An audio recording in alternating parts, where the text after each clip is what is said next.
दोस्तों, digital marketing strategy of different businesses की series में आज हम बात करने वाले हैं रियल एस्टेट बिजनेस के बारे में। बहुत बड़ा बिजनेस है, बहुत ज़्यादा अपॉर्चुनिटीज़ है, क्लाइंट के एंड से बजट का भी कोई इशू नहीं होता है। तो अगर इस टाइप का कोई क्लाइंट है आपका या इस टाइप का आप प्रपोजल प्रेजेंट करने जा रहे हैं तो किस तरीके की डिजिटल मार्केटिंग स्ट्रेटेजी आप फॉर्मुलेट कर सकते हैं, किस टाइप की डिजिटल मार्केटिंग स्ट्रेटेजी आपके दिमाग में होनी चाहिए, इन्हीं सब चीज़ों के बारे में बात करने वाले हैं हम लोग इस पर्टिकुलर वीडियो में। तो ज़्यादा टाइम न वेस्ट करते हुए सीधे चलते हैं लैपटॉप स्क्रीन की ओर और वहीं पर ये सारे पॉइंट्स के बारे में आपको बताता हूँ। चलिए शुरू करते हैं। यहाँ पर आप देख सकते हैं, पहला मैंने लिखा हुआ है create a target buyer persona. अब मैं आपको बताऊं ये पॉइंट क्यों इतना ज्यादा इंपॉर्टेंट है। हर बार मैं आपको बताता हूं ऑडियंस सिलेक्शन बहुत इंपॉर्टेंट है, बट रियल एस्टेट बिजनेस के पॉइंट ऑफ व्यू से टारगेट बायर पर्सोना मैंने लिख रखा है। यानी कि आपको आइडेंटिफाई करना है कि वास्तव में जो खरीदार लोग हैं, जो प्रॉपर्टी खरीदना चाहते हैं, मकान खरीदना चाहते हैं, वो कौन से लोग हैं। क्योंकि देखो, कोई ये ऐसी चीज तो है नहीं जो जिस पर आप किसी को इंटरेस्ट जगा के खरीदवा दोगे उसको। तो ऐसे में अगर आप एड्स लगाते हो, मार्केटिंग करते हो, तो आप लाखों रुपए बर्बाद कर दोगे और रिजल्ट आपको कुछ नहीं मिलने वाला है जब तक आपको ये नहीं पता होगा कि रियलिटी में खरीदार कौन है। कि देखो, जैसे कोई 100 रुपए की चीज है, तो अगर कोई इंसान इंटरेस्टेड नहीं है, फिर भी हम उसको 4 बार अपना ऐड दिखाते हैं, 5 बार अपना ऐड दिखाएंगे, तो हो सकता है वो उस पर्टिकुलर चीज में इंटरेस्टेड हो जाए और उस 100 रुपए की चीज को खरीद ले। लेकिन जब हम बात करते हैं प्रॉपर्टी की, जहां लाखों में बात हो रही है, 50 लाख का कोई मकान है, 60 लाख का कोई मकान है, 50 लाख की कोई प्रॉपर्टी है, कोई लैंड है, तो आप एड दिखा के बेसिकली उसको नहीं इंप्रेस कर सकते या उसको नहीं टारगेट कर सकते, अप्रोच कर सकते कि भाई आप हमारा मकान खरीद लो या ये पर्टिकुलर हमारी प्रॉपर्टी है, यहाँ पर हमारे 50 मकान है, मैं उसको बेच रहा हूँ, आप यहाँ पर एक मकान आप भी खरीद लो। तो ये पॉसिबल नहीं है। किस केस में? जब तक आपको अपनी टारगेट जो पर्सोना है उसके बारे में नहीं पता होगा। तो आपको यहाँ पर पहला सबसे इंपॉर्टेंट पॉइंट यही है कि आपको उन टारगेट पर्सोनास को आइडेंटिफाई करना है कि भाई जनरली देखो होगा क्या, कोई 20 साल का स्टूडेंट तो होगा नहीं जो मकान खरीदने जाएगा, कोई 25 साल का बंदा भी नहीं होगा जो मकान खरीदने जाएगा। हाँ, हो सकता है 30-32 साल के लोग होते हैं जो मकान खरीदना चाहते हैं, बट फिर भी आप टारगेट करोगे 40 के आसपास के लोगों की। वो उस स्टेज में होते हैं, डिसीजन मेकिंग स्टेज में होते हैं, जहां पर वो हो सकता है आपके मकान में इंटरेस्टेड हो या आपका मकान या आपकी प्रॉपर्टी खरीद सकते हो। इसलिए ये पॉइंट यहाँ पर बहुत ज्यादा इंपॉर्टेंट बन जाता है कि you have to create a target buyer persona, कि कौन से लोग होंगे, कहाँ के रहने वाले लोग हैं, राइट। क्योंकि देखो, लोकेलिटी पे आ जाते हैं थोड़ा सा।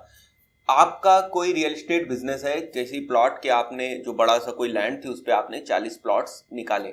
अब उन 40 प्लॉट्स को खरीदने के लिए कहाँ के लोग इंटरेस्टेड हो सकते हैं, ये आपकी टारगेट पर्सोना है बेसिकली। इसको समझिए, आपके इंडिविजुअल वो कहाँ का हो सकता है, उसकी डेमोग्राफिक्स कैसी हो सकती है, वो किस लोकेलिटी से बिलोंग करता है।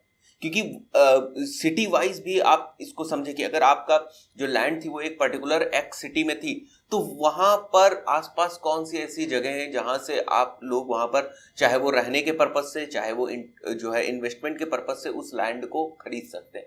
हर कोई तो उस लैंड को खरीदेगा नहीं, या कोई बहुत दूर की सिटीज है वहां से तो कोई खरीदेगा नहीं। ये बेसिकली एक ऐसा कॉन्सेप्ट है जो बाकी के बिजनेस जो है हम लोगों ने अभी तक देखा, जितने भी डिजिटल मार्केटिंग स्ट्रेटेजी के वीडियोस आप लोगों ने देखे होंगे अलग अलग बिजनेसेस के मॉडल्स के, उनमें मैं इसकी बात नहीं कर रहा था। यहाँ पर ये बहुत ही इंपॉर्टेंट हो जाता है। वहां पर क्या है कि आप इंटरेस्ट किसी को जगा के 100, 200, 500, 1000 रुपए की चीज फिर भी बेच सकते हो, बट यहाँ पर लाखों की चीज आप किसी को इंटरेस्ट जगा के नहीं बेच सकते हो। आपको ये एग्जैक्टली आइडेंटिफाई करना होगा कि वास्तव में कौन से लोग हैं जो रियल एस्टेट प्रॉपर्टी इस वक्त खरीदने में इच्छुक हैं।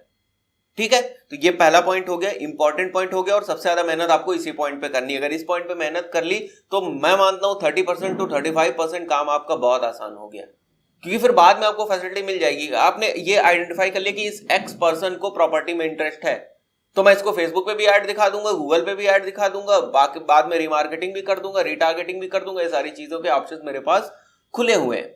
लेकिन अगर आपका यही आइडेंटिफिकेशन गड़बड़ हो गया कि भाई ये आदमी तो खरीदने लायक ही नहीं है, ये खरीद ही नहीं सकता 50 लाख रुपए का मकान, या इसको जरूरत नहीं 50 लाख रुपए के मकान खरीदने की, या ये 20 साल का है तो इसके पास अभी वो डिसीजन मेकिंग पावर नहीं है कि ये खरीद सके वो 50 लाख रुपए का मकान, तो ये चीजें क्या है। फिर आप उसको आइडेंटिफाई करोगे, ऐड भी दिखाना शुरू करोगे, रीटारगेटिंग भी करना शुरू करोगे। आपको लगेगा कि वो हमारी वेबसाइट पर एक बार आ गया, चलो ठीक है, विजिटर बेस हमको मिल गया, हम इसको रिटारगेट करना शुरू कर देते हैं, अपना ऐड दिखाना शुरू कर देते हैं, मकान हमारा बिक जाएगा या प्रॉपर्टी हमारी बिक जाएगी। कुछ नहीं होने वाला भाई, क्योंकि वो राइट पर्सन ही नहीं है। हो सकता है वो आपकी वेबसाइट पर आ गया हो और आप खुश हो जाओ कि भाई हमारी वेबसाइट के ऊपर 500 लोग आ गए, तो 500 नहीं तो कम से कम इसमें से 10 लोग तो खरीदेंगे ही खरीदेंगे, अगर मिनिमम आप जो है बहुत कम परसेंटेज मान के चलते हो तो।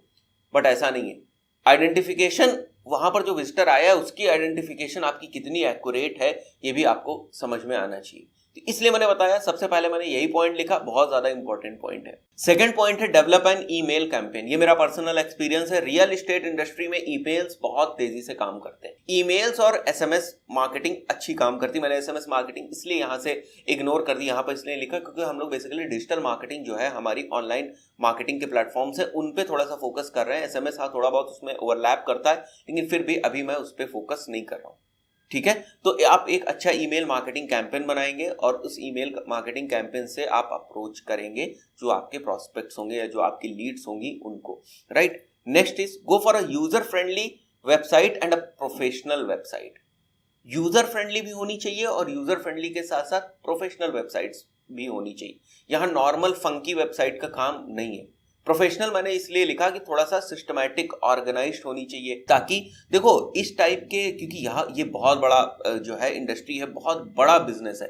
क्योंकि रियल एस्टेट में कोई इंसान अगर आपका 50 लाख का मकान खरीदना चाह रहा है या 50 लाख की प्रॉपर्टी खरीदना चाह रहा है, तो वो आपकी सीरियसनेस भी देखता है, वो आपकी अपनी स्टैंडिंग्स भी देखेगा। तो वो आप, क्योंकि वो आप ऑनलाइन पूरा काम कर रहे हो, तो वो आपकी प्रेजेंस क्या है, आपकी प्रेजेंस आपकी वेबसाइट है। इसलिए आप वेबसाइट के फैक्टर को यहाँ इग्नोर नहीं कर सकते, आपको उसको बिल्कुल प्रोफेशनल वेबसाइट रखना है। जरा सा भी 1% का भी चांस यहाँ पर नहीं है कि आप ठीक है चलो छोड़ो इससे काम चल जाएगा। अगर आपको कुछ चीज समझ में नहीं आ रही वेबसाइट में तो आप सोच रहे हो कि चलो ठीक है इसको पढ़ा रहने दो, इससे काम चल जाएगा, तो ऐसा नहीं। अगर आपको लगता है कि उस चीज को हटाना है वेबसाइट से तो आप उसको तुरंत हटाइए, रिप्लेस करना है तो तुरंत रिप्लेस करिए। जो भी आपको चेंजेस करने हैं आप बेसिकली तुरंत आप उनको चेंजेस करें। तो ये थर्ड पॉइंट हो गया हमारा। फोर्थ इज पे पर क्लिक एडवर्टाइजिंग। अच्छी तरीके से काम करती है, बहुत अच्छी तरीके से काम करती है रियल एस्टेट में, और सबसे अच्छा प्लेटफॉर्म है इसका गूगल एड्स। ठीक है, और वो भी गूगल एड्स में सर्च एड्स। देखो होता क्या है, मैं आपको बताऊं, इसमें जो कॉस्ट पर लीड है वो बहुत कम आएगी, कॉस्ट पर कन्वर्जन वो तो बहुत ही ज्यादा कम आएगी। अगर इसको मैं एक सिनेरियो बताता हूं, उस सिनेरियो से आप समझने की कोशिश करें कि अगर आप के एड पर किसी ने क्लिक किया, सपोज कर देते हैं कि वो क्लिक जो है, वो क्लिक की कॉस्ट ज्यादा से ज्यादा हम मान लेते हैं 300 रुपए भी आती है, 400 रुपए भी आती है, और अगर बढ़ा दे 500 रुपए पर सपोज कर लेते हैं, एक कॉस्ट पर क्लिक जो है वो 500 रुपए आती है। उसके बाद कोई पर्सन आपकी वेबसाइट पर आता है और वेबसाइट पर आने के बाद वो लीड का फॉर्म भरता है और लीड का फॉर्म भरने के बाद वहां से एग्जिट हो जाता है, और उसके बाद आप जब उसको अप्रोच करते हो तो वो कस्टमर कन्वर्ट हो जाता है और आपका 50 लाख की प्रॉपर्टी खरीदने के लिए तैयार हो जाता है। खर्च कितना हुआ? 500 रुपए। कॉस्ट पर क्लिक 500 रुपए आई, कॉस्ट पर लीड 500 रुपए आई, और आप बिजनेस कितने का कर रहे हो? 50 लाख का। इसलिए मैं कह रहा हूं कि यहां पर क्या होता है, आप बहुत ओपन हो। पे पर क्लिक एडवर्टाइजिंग में कोई बाउंडेशन नहीं है, कोई रिस्ट्रिक्शन नहीं है, दबा के पैसा लगाओ अगर आप रियल एस्टेट बिजनेस में हो। लेकिन जो मैंने पहला पॉइंट बताया था आपको कि टारगेट बायर पर्सोना जो है उसको नहीं भूल जाना है कहीं से भी, वरना पैसा आप लगाते जाओगे कि भाई हाँ मैंने बोल दिया कि भाई दबा के पैसा लगाओ, तो आप पैसा लगाते जा रहे हो लेकिन होने वाला कुछ नहीं है वहां पर, क्योंकि टारगेट बायर पर्सोना गड़बड़ है। 20 साल के लोगों को आप दिखा रहे हो कि भाई 50 लाख का हमारा मकान खरीद लो, कुछ नहीं होने वाला भाई।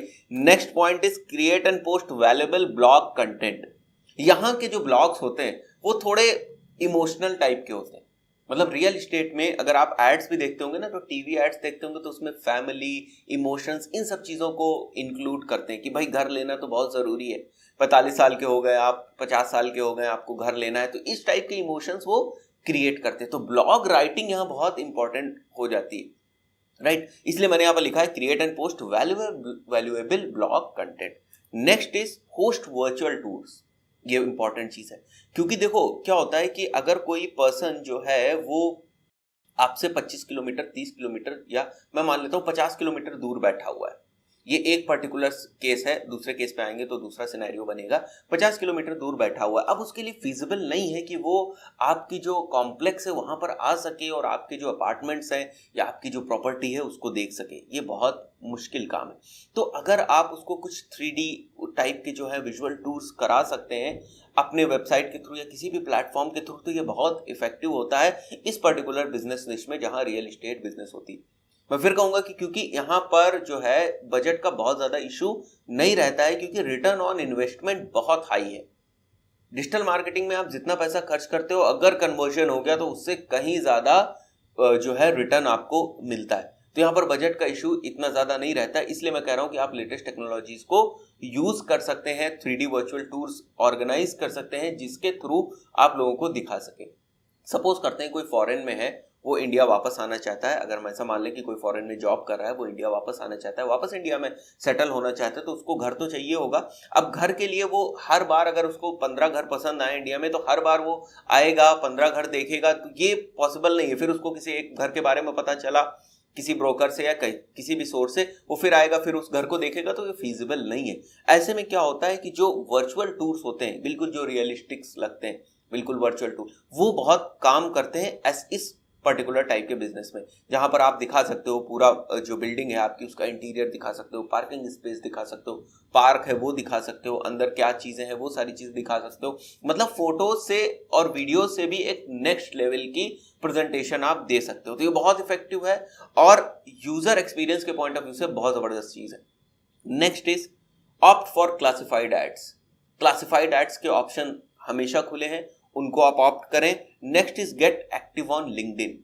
प्रोफेशनलिज्म की जैसे मैंने बात करी थी, थर्ड वाला पॉइंट आप देख रहे होंगे, थर्ड वाले पॉइंट में मैंने बात करी थी वेबसाइट प्रोफेशनल होनी चाहिए। लिंक्डइन भी एक काफी प्रोफेशनल प्लेटफॉर्म है, और प्रोफेशनल प्लेटफॉर्म के साथ साथ वहां पर जितने भी लोग हैं वो सीरियस कंटेंट पोस्ट करना चाहते हैं। ऐसे में जब कोई लिंक्डइन ब्राउज करता है, आप इस बात को समझिए, जब कोई लिंक्डइन ब्राउज करता है तो वो ऑटोमेटिकली बड़े सीरियस मोड में होता है। और मकान बेचना किसी को ये बहुत सीरियस चीज है, ठीक है, बहुत सीरियस इंटीमेशन है। तो इन दैट केस वो सीरियस नेचर के जो सीरियस उस वक्त सीरियस मोड में लोग होते हैं, आप उनको टारगेट कर सकते हो। इसीलिए मैं कह रहा हूँ कि यहाँ पर आप लिंक्डइन के ऊपर अपनी अच्छी जो है आपकी कंपनी की वो प्रोफाइल बना सकते हैं। आपका जो रियल एस्टेट बिजनेस है उसकी आप प्रोफाइल बना सकते हैं, या आप जिस क्लाइंट के लिए काम करें, या कहीं पर अगर आप रियल एस्टेट बिजनेस है वहां पर आप जॉब कर रहे हैं, तो ये बहुत इंपॉर्टेंट हो जाता है कि आप लिंक्डइन के ऊपर एक्टिव रहें। लिंक्डइन के ऊपर एक्टिव रहने का मतलब ये नहीं है कि लिंक्डइन के ऊपर आप स्पैमिंग शुरू कर दें।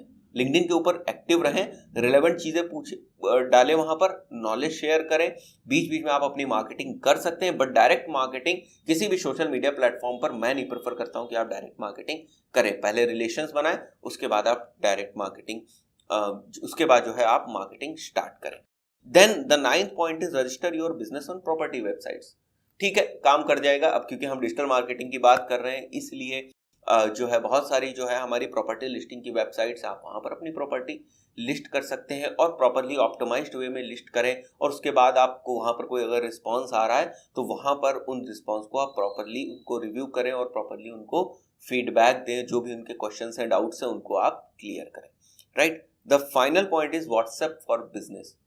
ये भी इंपॉर्टेंट चीज है। देखो, कम्युनिकेशन में इस निश में बहुत ज़्यादा प्रोफेशनलिज्म है, तो ऐसे में आप व्हाट्सएप फॉर बिजनेस का यूज़ करें, क्योंकि आपके पास क्वेरीज आएंगे, आप रिस्पॉन्स करेंगे। तो जो व्हाट्सएप फॉर बिजनेस होता है वो अच्छा एक आपको बहुत अच्छा प्लेटफॉर्म की तरह रिप्रेजेंट करता है, आपको बहुत अच्छा प्रोफेशनल पर्सन की तरह रिप्रेजेंट करके देता है।